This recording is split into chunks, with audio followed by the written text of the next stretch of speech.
Calvin, au sein duquel nous nous trouvons, a été inauguré le 6 juillet 1930. En 2020, il a donc fêté ses 90 ans. Et nous avons donc souhaité à cette occasion commémorer cet anniversaire par une exposition consacrée à l'architecte du musée, j'ai nommé Charles Le Trône. Alors les racines de ce projet sont liées à la volonté farouche de la Société d'histoire du protestantisme français, la SHPF, de créer un musée sur le lieu de naissance de Jean Calvin, qui est donc cet illustre réformateur protestant, né à Noyon le 10 juillet 1509. Alors, les vicissitudes de l'histoire ont fait que la maison d'origine de Calvin, des parents de Calvin, n'a pas été conservée. On a eu différents épisodes de destruction, et notamment les bombardements de 1918, dont on a un témoignage ici dans la vitrine, avec donc la destruction de l'îlot où se trouvait la maison natale. Et heureusement, l'architecte Charles Le Trône, lorsqu'il a été retenu par la Société d'histoire du protestantisme français pour bâtir son projet, avait sous la main d'autres modèles, des photographies, des dessins, notamment ceux d'Armand de Lille, qui ont été réalisés avant les destructions de la Première Guerre mondiale et qui ont donc permis à l'architecte d'avoir des modèles sous la main pour construire son projet. Les premiers projets qui sont présentés par l'architecte Charles Le Trône et son cabinet à la Société d'histoire du protestantisme français présentent donc déjà les traits caractéristiques du projet tel qu'il va être réalisé et tel qu'il existe aujourd'hui. Alors vous en avez ici les illustrations dans cette vitrine avec ces deux cartes postales reprenant les premiers projets de Le Trône pour le musée Jean Calvin. Alors ces traits que l'on peut repérer sont notamment les pans de bois, les fameux pans de bois, et puis le soubassement de pierre qui est déjà présent sur les premiers projets. Et ce qui est intéressant également, c'est cette bipartition de l'édifice qui est déjà repérable entre la partie qui fait mémoire de la maison telle qu'elle existait, avec la dite restitution de la chambre de Calvin, dans laquelle nous passerons tout à l'heure, et puis la partie qui est consacrée, et dans laquelle on se trouve actuellement, qui est consacrée à la salle de culte, au musée et à la bibliothèque, sur 3 niveaux différents. Et donc je vous propose tout de suite de me suivre dans la pièce suivante, qui est donc la chambre de Calvin, et pièce dans laquelle se trouve la suite de l'exposition.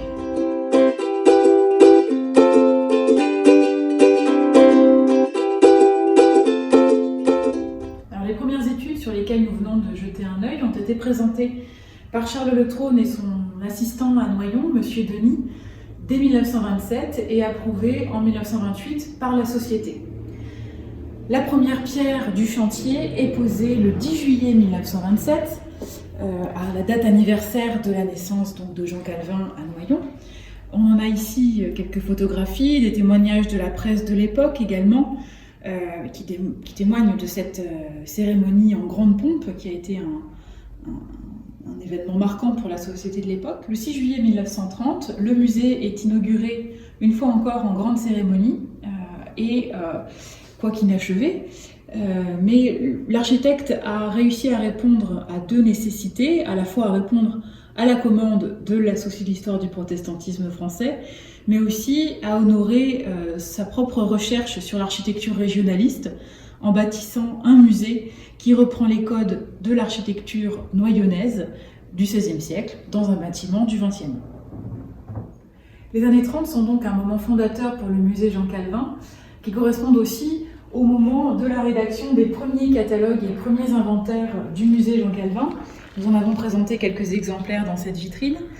Premier catalogue notamment rédigé par le premier conservateur du musée, Jacques Pagnier, et donc qui témoigne de ce moment où les collections du musée Jean Calvin sont en train de se constituer grâce à l'implication de la Société de l'histoire du protestantisme français pour la fondation de la maison Calvin dans son entièreté et avec cette incarnation du musée des églises réformées du nord de la France. On évoque également dans cette vitrine les premières dispositions scénographiques des salles du musée, telles qu'elles existaient donc, dans les années 30 notamment.